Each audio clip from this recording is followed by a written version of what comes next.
Oke, sekarang kita melihat arah hubungan korelasi dan interpretasinya itu seperti apa.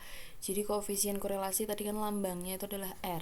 Nah, jadi semakin angka itu mendekati min 1 dan mendekati 1, maka korelasi akan semakin kuat ya.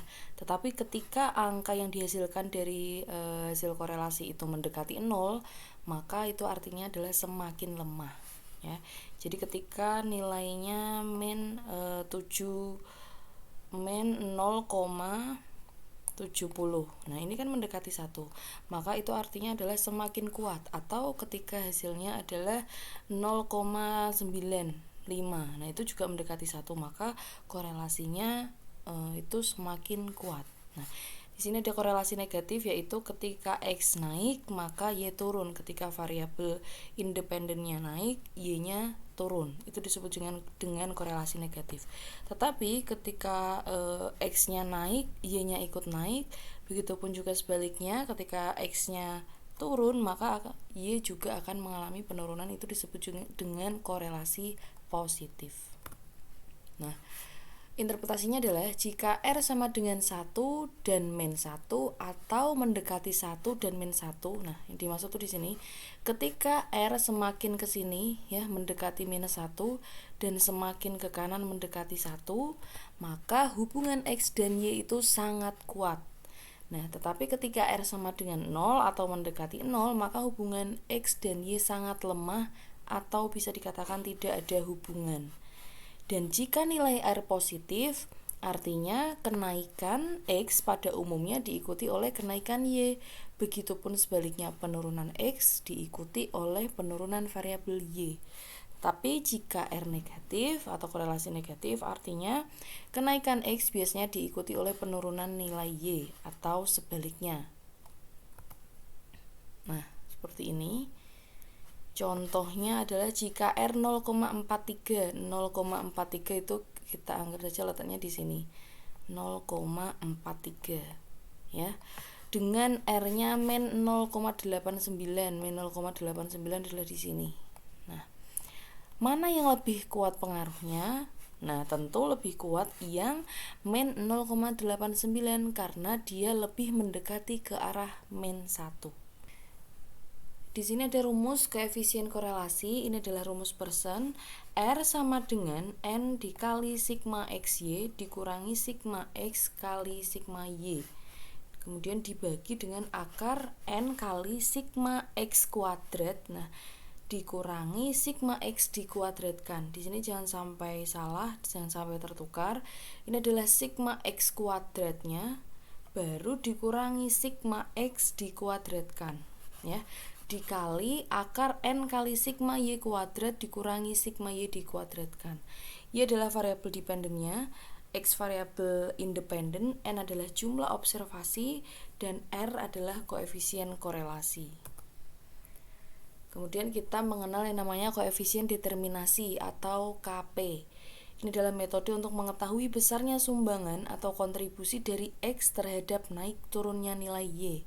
Misalkan Y di sini adalah hasil penjualan dan X adalah biaya iklan, maka naik turunnya Y selain disebabkan oleh variabel X juga disebabkan oleh variabel lainnya seperti pendapatan masyarakat, selera, harga, dan masih banyak lainnya.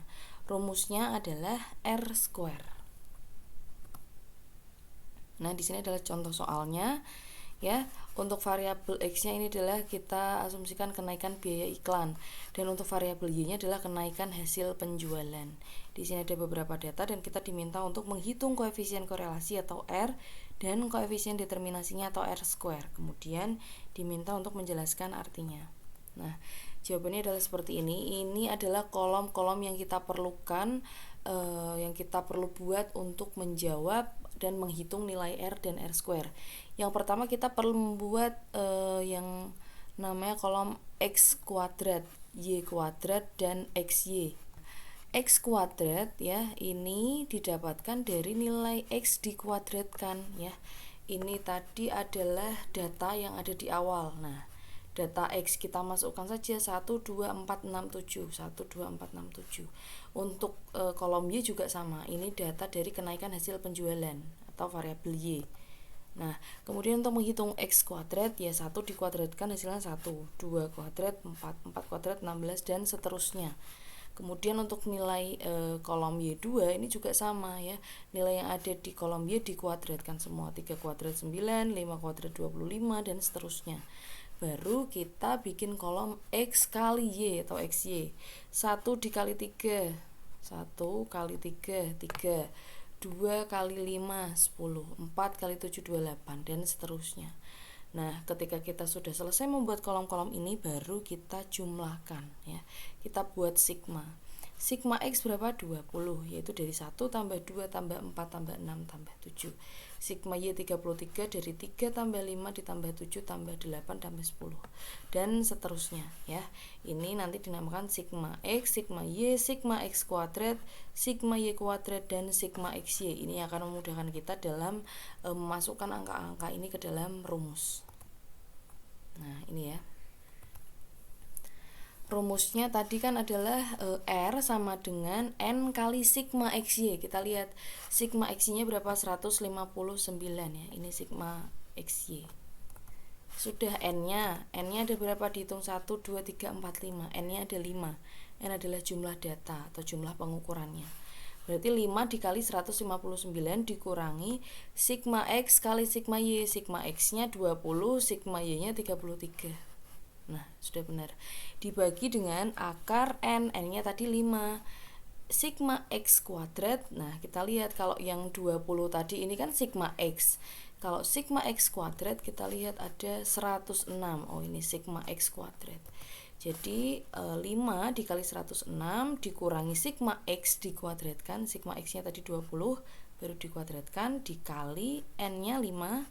Sigma Y kuadrat, kita lihat sigma Y kuadrat yaitu 247. Dikali 247 dikurangi sigma Y dikuadratkan, dan hasilnya nanti bisa dihitung sendiri ini ya. Nah, prosesnya ini juga harus dihitung. Jangan asal tiba-tiba nanti kalau di UAS atau di tugas tinggal masukin rumus, angka, dan kemudian langsung ada hasilnya ya. Tapi untuk proses ini juga harus ditulis, dihitung ya. Maka diperoleh nilai R sama dengan 0,98. Nah, setelah kita dapatkan nilai R, kita bisa menghitung koefisien determinasinya atau KP-nya dengan rumus R square. Jadi 0,98 dikuadratkan, hasilnya 0,96. Maka nilai R square-nya adalah 0,96. Untuk nilai R sama dengan 0,98 ya, ini menunjukkan bahwa nilai R itu positif ya, karena hasilnya memang positif nih. Nah, hasilnya positif tidak negatif, dan nilai R mendekati 1 ya, semakin mendekati 1, yang artinya hubungan antara X tadi biaya iklan, X-nya, dan Y-nya hasil penjualan sangat kuat dan positif, sehingga kenaikan biaya iklan pada umumnya akan menaikkan hasil penjualan ya. Kemudian untuk interpretasi dari R square ini tadi kan 0,96, atau kita buat persentase yaitu 96%, artinya adalah sumbangan X atau biaya iklan X-nya terhadap variabel Y ya. Y-nya tadi hasil penjualan ya, adalah 96%. Sedangkan sisanya sebanyak 4% disebabkan oleh faktor-faktor lain atau variabel lain selain variabel hasil penjualan ya. 4% ini dari 100% dikurangi 96%. Jadi ketika nilai R square-nya 0,80 ya berarti hanya 80%. Sisanya 20%-nya dipengaruhi oleh variabel lain. Nah, di sini ada latihan soal 8.1 dan ada latihan soal 8.2. Ini dikerjakan seperti biasa. Terima kasih. Sekian dulu video pembelajaran pada pertemuan kali ini. Semoga video ini bisa bermanfaat. Wassalamualaikum warahmatullahi wabarakatuh.